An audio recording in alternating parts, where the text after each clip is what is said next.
ಆತ್ಮೀಯ ವಿದ್ಯಾರ್ಥಿಗಳೇ, ನಿಮಗೆಲ್ಲರಿಗೂ ಶ್ರೀ ಕಾಮಾಕ್ಷಿ ಟ್ಯುಟೋರಿಯಲ್ಗೆ ಸ್ವಾಗತ. ಇವತ್ತು ನಾವು ಸಂಭವನೀಯತೆ ಅಂದರೆ ಪ್ರೊಬಾಬಿಲಿಟಿ ಮೇಲೆ ಯಾವ ರೀತಿ ಇಂಪಾರ್ಟೆಂಟ್ ಕ್ವಶನ್ಸ್ ಕೇಳ್ತಾರ, ಹಿಂದೆ ಪ್ರಶ್ನೆ ಪತ್ರಿಕೆ ಒಳಗೆ ಯಾವ್ಯಾವ ರೀತಿ ಕ್ವಶನ್ ಕೇಳ್ಯಾರ ಅನ್ನೋದನ್ನು ನೋಡೋಣ.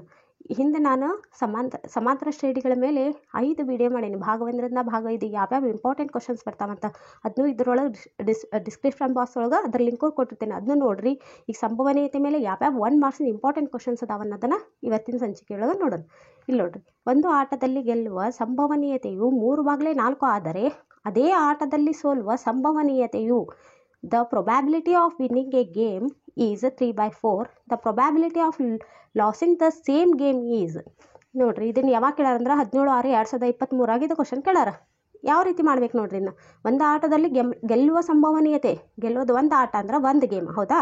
ಅದ್ರೊಳಗೆ 3/4 ಗೆದ್ದಾರ, 3/4 ಗೆದ್ದಾರ ಅಂದ್ರೆ ಸೋಲೋದು ಅಂದ್ರೆ ಒಂದು ಆಟದೊಳಗೆ ಎಷ್ಟು ಮಂದಿ ಗೆದ್ದಾರ ಅನ್ನೋದನ್ನು ಕಳೆದ್ರೆ ಸಿಗೋದ ಏನು ನಮ್ಗೆ ಸೋತವ್ರದಲ್ಲ. ಹಂಗಂದ್ರೆ ಒಂದು ಆಟದೊಳಗೆ -3/4 ಮಾಡೋದು. ಲಸ 4 ಬರ್ತೈತಿ, ಇಲ್ಲಿ ಏನಿಲ್ಲ ಅಂದ್ರೆ 1 ಇರ್ತೈತಿ. 1 4 4, 4 1 4, 1 4 4, -3 1 3, 4 3 ಕಳೆದ್ರೆ 1/4. ಹಂಗಂದ್ರೆ ಸೋಲುವ ಸಂಭವನೀಯತೆ, ಲೂಸಿಂಗ್ ದ ಸೇಮ್ ಗೇಮ್ ಎಷ್ಟಂದ್ರೆ 1/4 ಈಸ್ ಅ ಆನ್ಸರ್. ನೋಡ್ರಿ, ಇದ್ರಾಗ ಏನಾರ ಡೌಟ್ ಐತಿ ನಿಮ್ಗೆ? ಒಂದು ಆಟ ಐತಿ, ಒಂದು ಆಟದೊಳಗೆ 3/4 ಏನು ಮಾಡ್ಯಾರ ಅವರು? ಆಟದೊಳಗೆ ಗೆದ್ದಾರ. ಗೆಲ್ಲುವ ಸಂಭವನೀಯತೆ, ಇದು ಗೆಲ್ಲುವ ಸಂಭವನೀಯತೆ ಅಂದ್ರೆ ಆಗ್ಬೋದು, ಹಿಂಗೆ ಆಗ್ಬೋದು, ಹಂಗೆ ಆಗ್ಬೋದು ಅಂತ ಹೇಳ್ತೇವಲ್ಲ, ಸಂಭವನೀಯತೆ. ಒಂದು ಆಟದೊಳಗೆ ಗೆಲ್ಲುವ ಸಂಭವನೀಯತೆ 3/4 ಆದರೆ ಅದೇ ಆಟದಲ್ಲಿ ಸೋಲುವ ಸಂಭವನೀಯತೆ ಅಂತ ಕೇಳಾರ. The probability of winning a game is 3/4. The probability of losing the same game. Losing game ಅಂದ್ರೆ ಒಂದು ಗೇಮ್ ಒಳಗೆ ಎಷ್ಟು ಜನ ವಿನ್ ಆಗ್ಯಾರ ಅದನ್ನ ಮೈನಸ್ ಮಾಡಿದ್ರೆ ನಮ್ಗೆ ಸಿಗೋದ ಏನು, ಎಷ್ಟು ಜನ lose. This is 1/4 is answer. ತಿಳಿತಲ್ಲ ಇದು? ನೆಕ್ಸ್ಟ್ ನೋಡ್ರಿ, ಒಂದು ಘಟನೆ ಇಗೆ P ಆಫ್ E = 0.75 ಆದರೆ P of E bar U. ನೋಡ್ರಿ, for the event E, if P of E = 0.75 then P of E bar is. ನೋಡ್ರಿ, ಏನು ಮಾಡ್ಬೇಕಿದು? ಇದು ಯಾವ್ಯಾವ ಡೇಟ್ ಒಳಗೆ ಕೇಳಾರ ಅಂತ ನಾ ಇದ್ರಾಗ ಮೆನ್ಷನ್ ಮಾಡೀನಿ, ನೋಡ್ಕೊಂಬಿಡ್ರಿ. ನೋಡ್ರಿ, P of E = 0.75 ಕೊಟ್ಟಾರಂದ್ರೆ P of E ಬಾರನ್ನು ಯಾವಾಗೂ 1 - 0.75 ಮಾಡ್ಬೇಕು.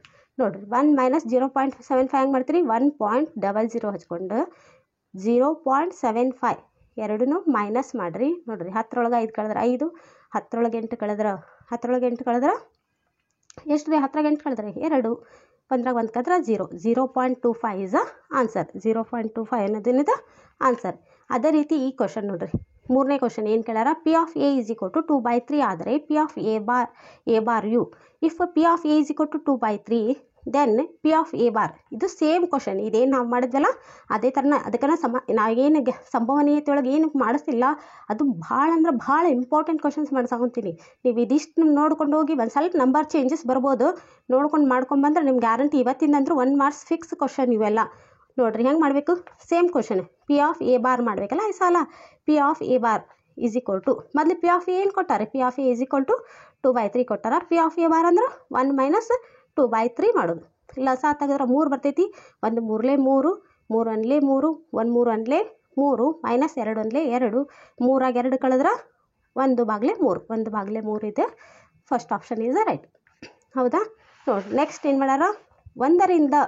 1ರಿಂದ 6ರವರೆಗಿನ ಸಂಖ್ಯೆಗಳನ್ನು ಹೊಂದಿರುವ ಒಂದು ಘನಾಕೃತಿಯ ದಾಳವನ್ನು ಒಂದು ಬಾರಿ ಉರುಳಿಸಿದಾಗ ಬೆಸ ಸಂಖ್ಯೆ ಮೇಲೆ ಬರುವ ಸಂಭವನೀಯತೆಯು faces of cubical die numbered from 1 to 6 is rolled once. The probability of getting an odd number on the top face ಒಳಗೆ ಆಡ್ ನಂಬರ್ ಬರ್ಬೇಕು. ನೋಡ್ರಿ, ಒಂದು ಆಟದ ದಾಳದೊಳಗೆ 1ರಿಂದ 6ರವರೆಗಿನ ಸಂಖ್ಯೆಗಳು ಅದಾವಂತ. ಹಂಗಂದ್ರೆ ನಾನು ಫಸ್ಟ್ N ಆಫ್ S = ಎಷ್ಟು ಬರ್ತೈತಿ? ಆಟದ ಟೋಟಲ್ ಎಷ್ಟು ತಾವು? 1ರಿಂದ 6 ಅಂದ್ರೆ N ಆಫ್ S = 6. ಹಂಗಂದ್ರೆ S ಒಳಗೆ ಏನೇನು ಬರ್ತಾವಲ್ಲೇ? 1 ಮೇಲೆ 1 ಬರ್ಬೋದು, 2 ಬರ್ಬೋದು, 3 4 5 6, ಟೋಟಲ್ ಎಷ್ಟು ಅದಾವು? 6. ಹಾಗಂದ್ರೆ N ಆಫ್ A ನೋಡ್ರಿ, ಬೆಸ ಸಂಖ್ಯೆಗಳು ಅಂತಾರ. ಬೆಸ ಸಂಖ್ಯೆ ಅಂದ್ರೆ 1. ನೋಡ್ರಿ, ಇದಿಷ್ಟರೊಳಗೆ ಬೆಸ ಸಂಖ್ಯೆ ಯಾವು? 1 3 5. ಹಾಗಂದ್ರೆ ಬೆಸ ಸಂಖ್ಯೆಗಳು ಎಷ್ಟು? N ಆಫ್ A = 1 2 3 3 3 ಹಂಗಂದ್ರೆ P of A is equal to probability of getting the odd number is equal to P of A is equal to N of A divided by N of S.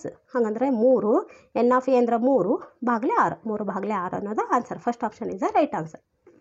Next ನೋಡ್ರಿ, P of A is equal to 0.25 ಆದರೆ P of A bar same ಎಲ್ಲ questions same ನೋಡ್ರಿ. P of A is equal to ಎಷ್ಟು ಬರುತ್ತೆ 0.05.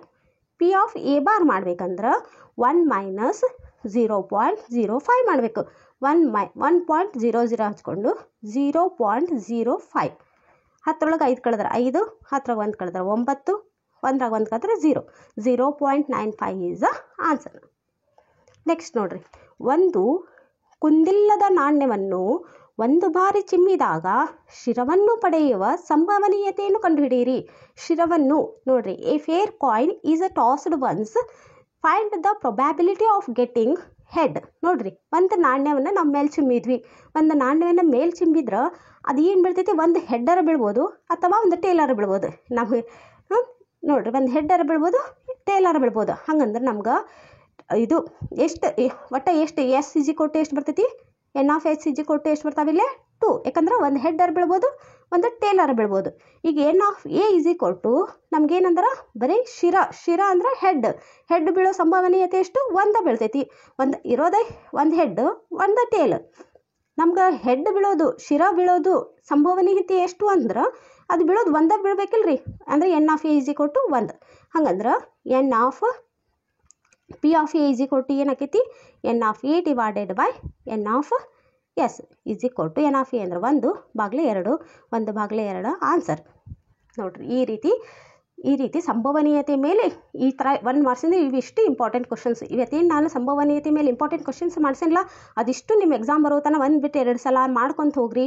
ಇದು perfect ಆಗ್ತೈತಿ. ಇದ್ರೊಳಗೆ ನಿಮ್ಗೆ ಏನೋ ಡೌಟ್ ಬಂದ್ರೆ ನೀವು ಕಮೆಂಟ್ ಬಾಕ್ಸ್ನಲ್ಲಿ ಕಮೆಂಟ್ ಮಾಡಿರಿ, ನಾನು ನಿಮ್ಗೆ ಆನ್ಸರ್ ಕೊಡ್ತೀನಿ. ಇದಕ್ಕೆ ಥ್ಯಾಂಕ್ ಯು.